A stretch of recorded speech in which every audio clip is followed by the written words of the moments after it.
सोहळा आनंदाचा गजर विठुरायाचा 52वा अखंड हरिनाम सप्ताह भवानी बिजलगाव तालुका कमालनगर जिल्हा बिदर.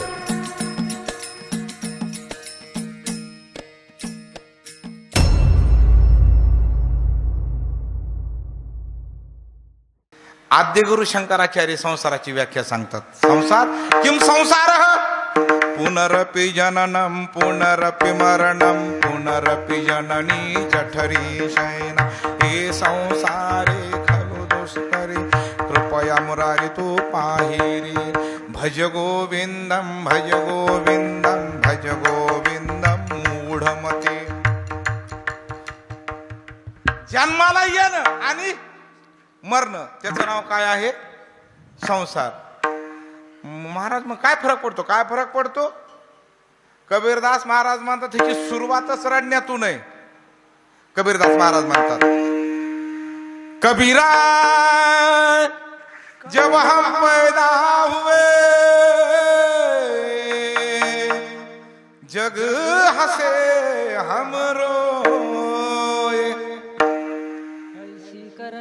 ऐसी करनी कर चलो जग हम हंसे जग रोए चदरिया झीनी रे झीनी चदरिया झीनी रे झीनी चदरिया झीनी रे झीनी.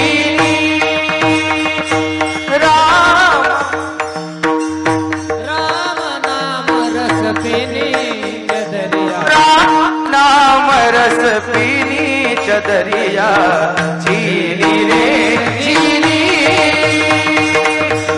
राम नाम रस पीनी चदरिया झीनी रे झीनी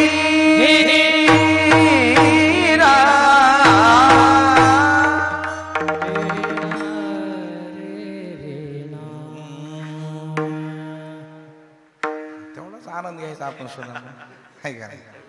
माझा आहे महाराज गायनासारखी आनंदच नाही महाराज कशात.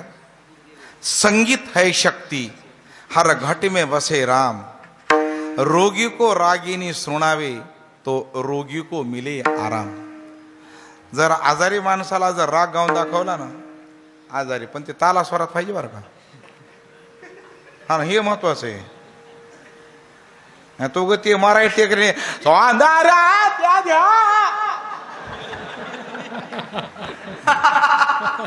काय ते आर बोलून जायचं अर्ध्या घंट्याच्या नाही का नाही. महाराज ऐकल्याबरोबर महाराज भजनानंदी मंत्रमुग्ध झाले पाहिजे. आता तुमच्या गायनानं 8 दिवस माझं आयुष्य वाढता येतात. किती दिवस? आज वाढते पण आता कुठतरी अशी भेटली की पुन्हा खाली येते. हे अवघडच नाही, अवघड आहे. पण बोलल्याचा राग येतो बाबा आजकाल, त्याच्यामुळे बोलून मी कानाला खडा लावला होता. फक्त एकदा मी म्हणलं होतं एक जणाला तुमचा सोर गेला म्हणलं, फक्त त्याचा सोर गेलता म्हणलं तुमचा सोर गेलाय. काय त्यांना राग आला मारा, ती टाळ ठेवूनच घरी गेली. ते म्हणून आहे का आता सोर गेला म्हणून म्हणजे राग आला. कीर्तन झाल्यावर लोक म्हणले महाराज तुम्ही त्यांना कशाला म्हणलात? आता म्हणलं त्यांचा स्वर गेला म्हणून म्हणलो.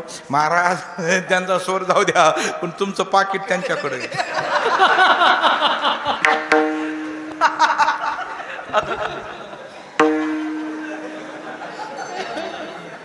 अवघड कार्यक्रम महाराज. बोलणं बी पाप झालंय महाराज आजकाल. त्याच्यामुळे लई हिशोबात बोलावं लागायला आजकाल. काय कोणाला कसा रागेल काय सांगता येईना महाराज.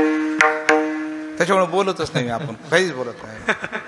माझ्या आयुष्यात लकडे बाबा, माझ्या आयुष्यात मी कीर्तनात कधीच कोणाला टाळ्या वाजवा म्हणलं नाही. देवा शपथ. खरंच तुम्ही आलात हेच उपकार आहेत. उगाच तुम्हाला टाळ्या वाजवा बसू द्या, बसलेत बिचारे. ही बिगाड्यावर कळलं तुम्हाला काय आहे ते. मला आनंद वाटत बस, काय अडचण. आणि किती आनंद आहे महाराजा, आहे का नाही. 2 वाजेपर्यंत कीर्तन करायचं आपल्याला. मग चौघच राहताल मग.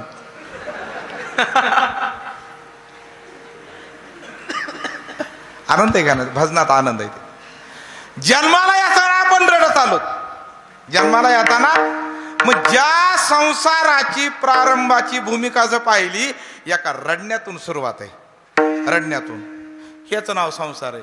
आणि ते संसाराची सांगता सुद्धा पुन्हा रडण्यातच आहे. अजून सुरुवात त्याची रडण्यातून आहे आणि सांगता आहे त्याची रडण्यातच आहे. मेल्यानंतर, मेल्यावर रडत असते ना आपल्याकडे बी. मेल्यावर रडतात महाराज प्रेतापाशी माणसं.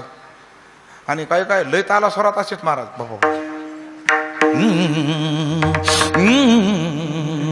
मायो मा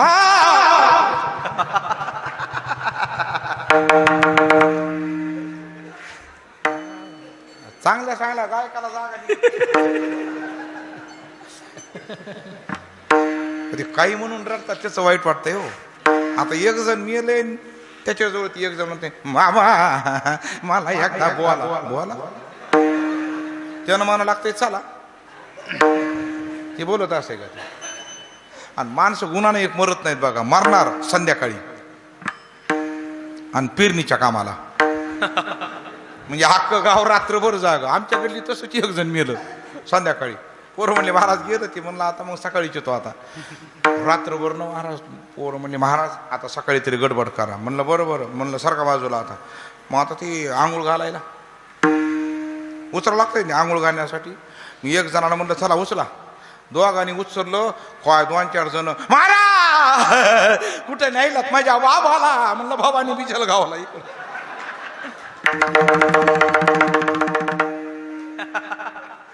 एका गायक एका वादक आहे त्याला इकडं आणायला. कुठं न्यायलात माझ्या बाबाला. त्याचं काय लोणचं घालो का नेऊन तिकडं आणा. कुठं न्यायला. रडणं कायमचं. म्हणजे जन्माला येताना सुद्धा आणि मेल्यानंतर सुद्धा दोन्ही बाजूचा पाहिले ह्याच्या. हे रडवतच. संसार रडवतोच. संसार दुःखमुळं चौकडे इंगळ. विश्रांती नाही कोठे रात्रंदिवस तळमळ. कामक्रोध लोभ सुनी पाठी लागले ओढाळ. कवणामी शरण जावो दृष्टी देईल निर्मळ. धर्म जागो सदैवाचा जोबा परोपकारी. आंधळ्या दृष्टी देतो त्याचे नाव उच्चारी. दुःख आहे. आणि मग गजेंद्राच्या लक्षात आलं. पत्नीला म्हणला जा जा तुम्ही जा. मलाच कळालं. म्हणला नाही रे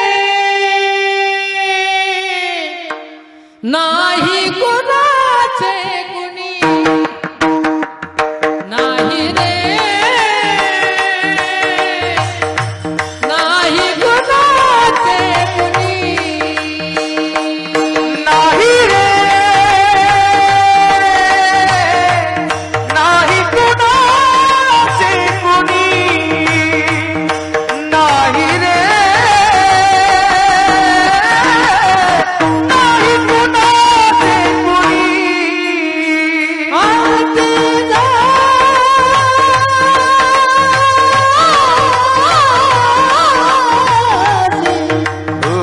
एकला प्राण्या माझे माझे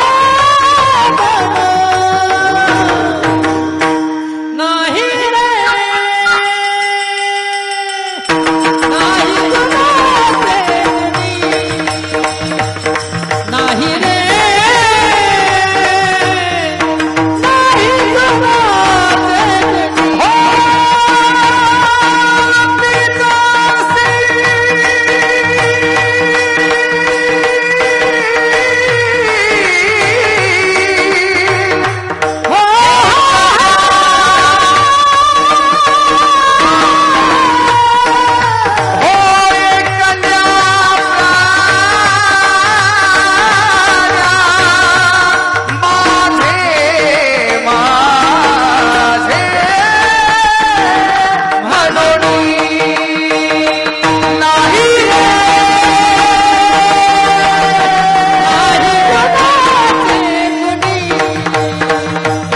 नाही रे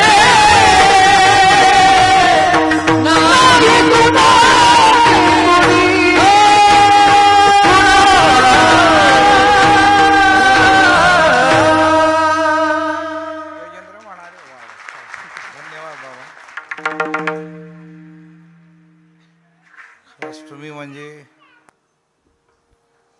अनमोल हिरीच आहेत महाराज हे.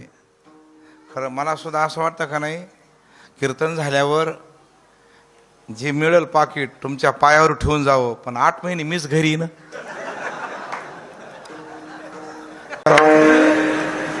लयच कठीण झालं महाराज.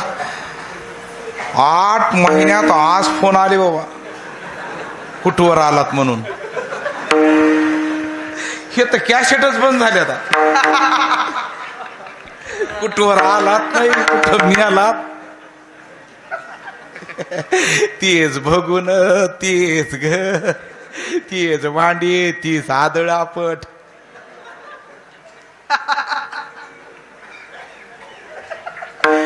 काय महाराज, सकाळी कुठवर निघा आलात, जेवायला काय करायचं हे तर बंदच झालं 8 महिन्यात.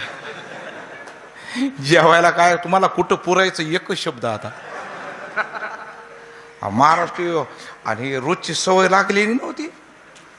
रात्री 11:30-12 वाजता आपलं ते नारळ, ते पाकिट, हे ताट असलं बुक्का नाही ना. सुरुवातीला 8-10 दिवस कठीण झालं ना मला. ते झोपच येणार मला. ते रोज हे घेऊन झोपायची सवय लागलेली.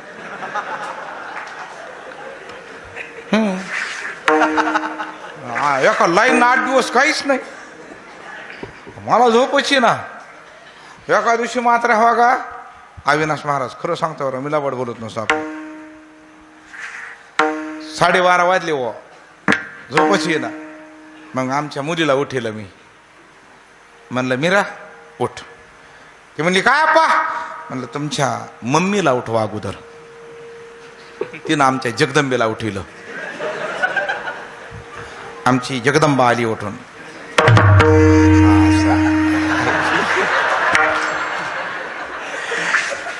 काय वजन आहे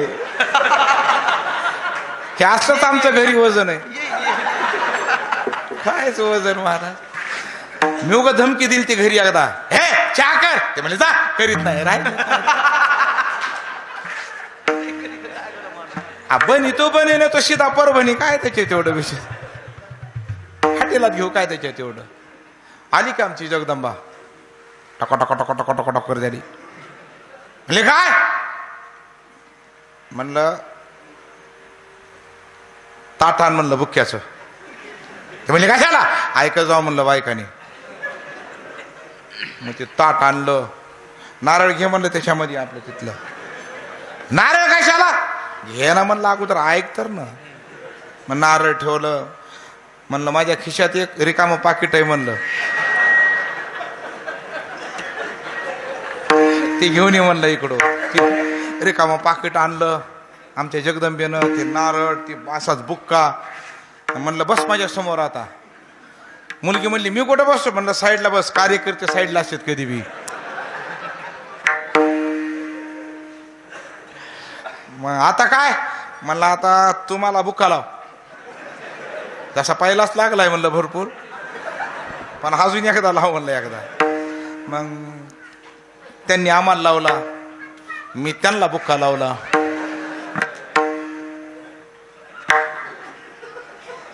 म्हणले आता? म्हणलं ते नारळ घे आणि ते पाकिट त्याच्या खाली ठेव म्हणलं. असं असं ती ह्यांद्रा कारखाना वरी ठेवायला लागले.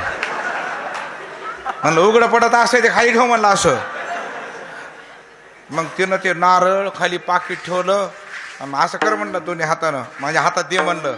आणि पुरीला म्हणलं तू जोरात म्हण, पुंडलिक वरदे अरे विठ्ठल श्रीनाथ विठ्ठल विठ्ठल.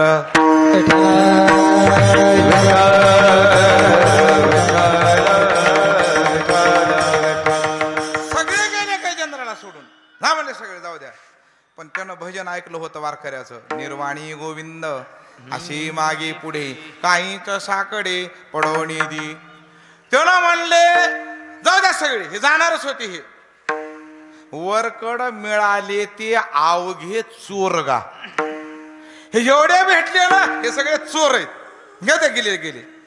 पण त्यानं म्हणला म्हणतेत ना वारकरी येत आहे म्हणून. बरं आता त्याचा बी नियम असा आहे, ती येत आहे पण अगोदर घेत आहे.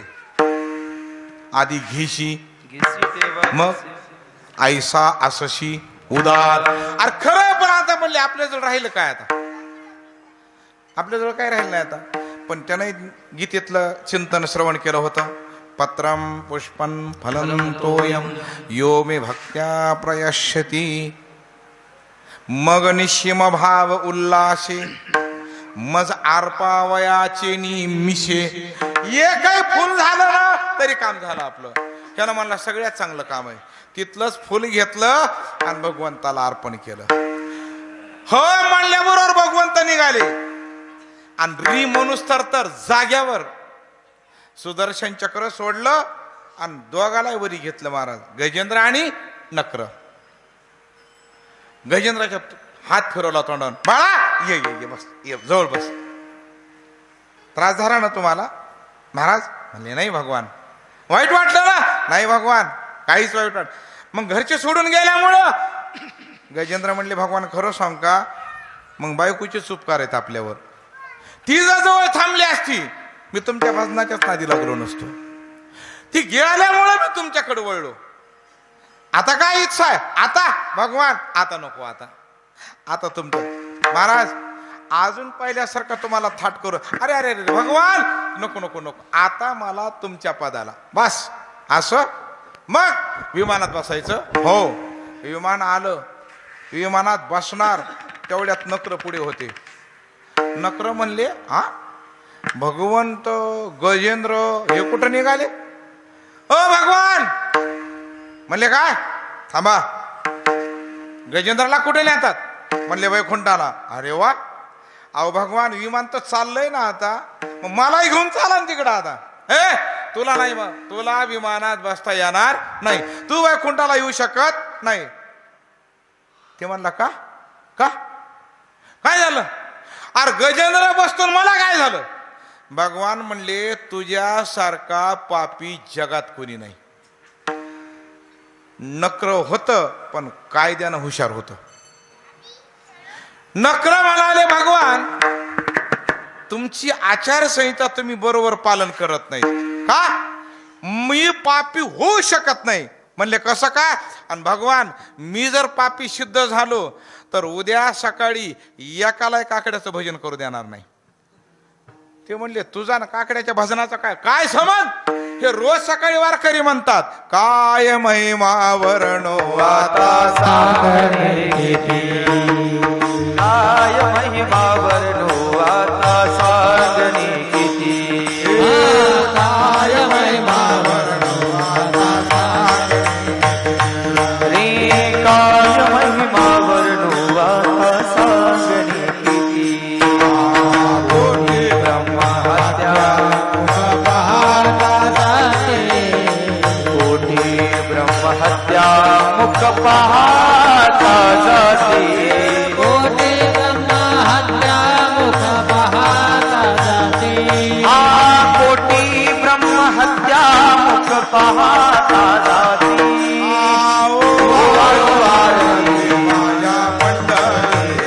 हे ओ माळू मारती माझ्या पंढरीनाथा. काय महिमा वर्णो आता सागरे किती, सागरे किती. कोटी ब्रह्म हत्या मुख पाहता जाते. कोटी ब्रह्म हत्या मुख पाहता जाते. भगवान मी पापी हे उद्या काकडा करून देणार नाही कोणालाच. आणि रोज सकाळी वारकरी म्हणतात काय महिमा वर्णो आता सांगणे किती. कोटी ब्रह्म हत्या मुख पाहता जाती. तुझं तोंड बघितल्या बरोबर 1 कोटी ब्रह्म हत्याचं पातक जात. मी तर तुला जे हरी करायलो बऱ्याच वेळाने. आता मग आता कुठलं माझ्याकडे पातक? भगवान म्हणले हुशारे राव, हे कायद्यानं पक्क आहे. भगवान म्हणले थांब, माझं मुख पाहिल्यानंतर तुझं ब्रह्महत्यासारखं पातक दूर होईल. पण बाळा गीतेमध्ये आचारसंहिता आहे. अंतकाले च मामेव स्मरण मुक्त्वा कलेवरम म्हणून या परिमाते अंतकाळी जाणत साते जी मोकली ती देहाती ती मीची होती. अंत काळाला जे माझं भजन करतात मी अंतकाळी ज्याच्या नामाले मुखा, अंतकाळी ज्याच्या नामाले मुखा, अंतकाळी ज्याच्या नामाले मुखा, अंतकाळी ज्याच्या नामाले मुखा, तुका मन सुखा परनाई, तुका मन सुखा परनाई, अंतकाळी ज्याच्या नामाले, अंतकाळी ज्याच्या नामाले, अंतकाळी ज्याच्या अंतकाळी ज्याच्या नामाले मुखा, अंतकाळी ज्याच्या नामाले भजन केलंस का तू म्हणले हा भजन नाही केलं बाबा म्हणले मी. मग गजेंद्रानं काय केलंय ते म्हणले अगोदर तो शरण आलाय भजन केलंय एवढंच. म्हणजे शरण आल्यामुळे त्याचा उद्धार व्हायला लागला, भजन केल्यामुळे त्याचा उद्धार व्हायला लागला. तू शरण आलास का म्हणला नाही हो आपण नाही शरण आलो. पण म्हणला भगवान एक काम केलं नाही मी शरण आलो नाही, पण जे शरण आलंय तुम्हाला तिचे पाय धरून बसलो होतो ना आतापर्यंत, ह्याचं काय करायचं आता. भगवान म्हणले बरोबर आहे.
सोहळा आनंदाचा गजर विठुरायाचा 52वा अखंड हरिनाम सप्ताह भवानी बिजलगाव तालुका कमालनगर जिल्हा बिदर.